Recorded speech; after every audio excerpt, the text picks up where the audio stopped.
The dripping tap would still have to be considered one of the most excruciating forms of domestic torture.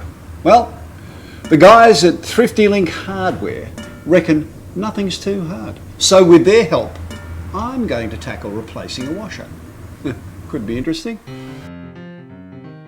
What you'll need to get this job done is a new washer, a new gasket, a shifting spanner or a tap spanner, and a little bit of know-how.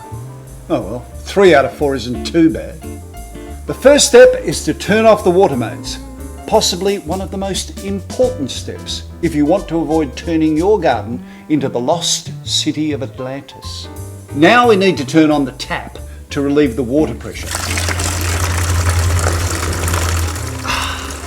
Instant relief. Next, we unscrew the top part of the tap, turning it in an anti-clockwise direction.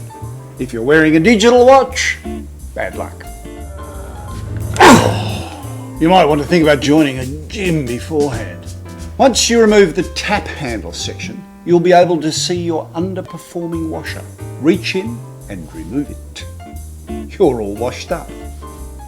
Then all you have to do is place your new washer in the tap, making sure you replace the gasket that forms the seal around the top.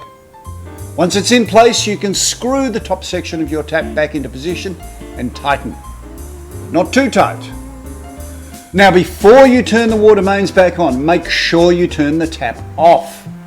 If you don't have any parts left over at this stage, you must be doing something right.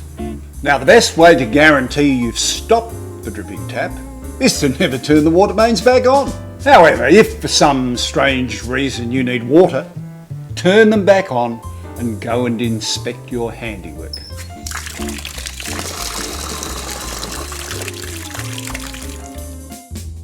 Not a drip to be seen. And would you look at that? As regular as tap work. Thrifty-Link hardware were right. It wasn't too hard after all.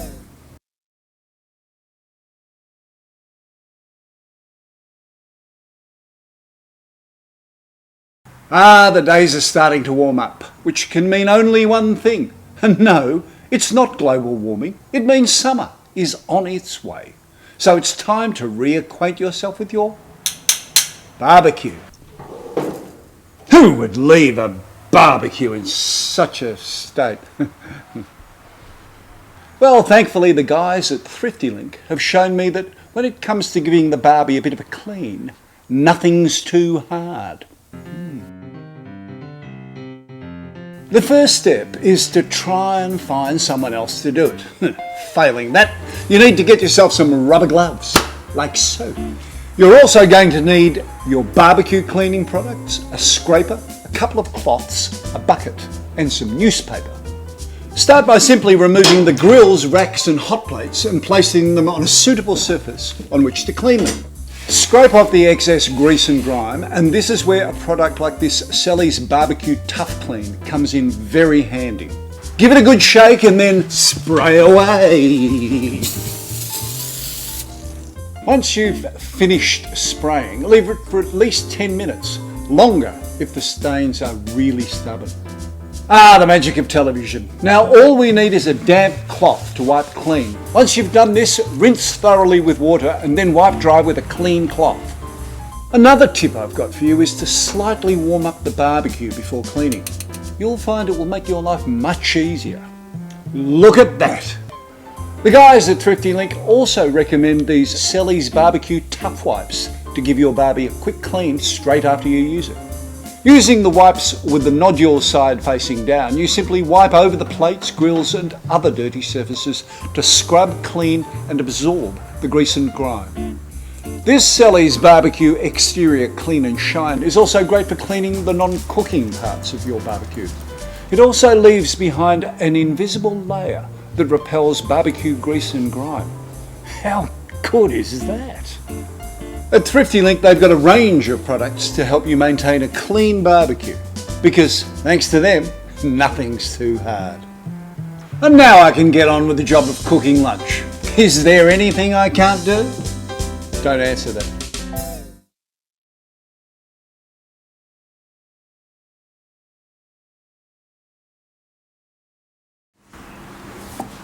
Yeah, looks like it could do with a bit of a clean. According to my mates at Thrifty-Link Hardware, it's not too hard to give a decking a once over, so I might just have to see if they're good for their word. As with most jobs around the house, preparation is the key, and I think the fact that I'm prepared to tackle this job means I'm off to a good start. To do this job properly, you'll need some deck cleaner, deck oil and a wool or brush applicator. The first thing to do is to give the deck a good clean using Cabot's Deck Clean. This removes dirt, tannin, oil and other unwanted visitors. After you've diluted your Cabot's Deck Clean with water, simply apply to your deck using a stiff bristle broom, like so. Check on the container to find out exactly how much water you need to add. Allow to stand for 10 to 20 minutes and then rinse off with a hose or high pressure water washer, ideally using tank or recycled water.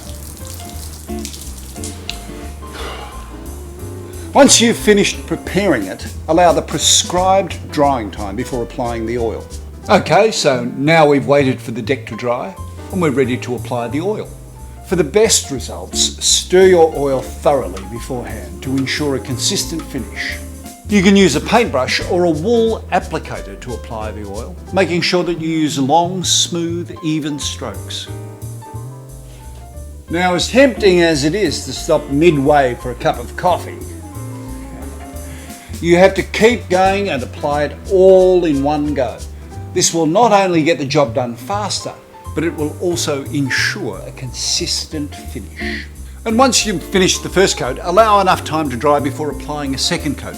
This second coat will avoid streaking and give you thorough coverage. That wasn't too hard. And now for the best part, sitting back, relaxing and admiring your handiwork.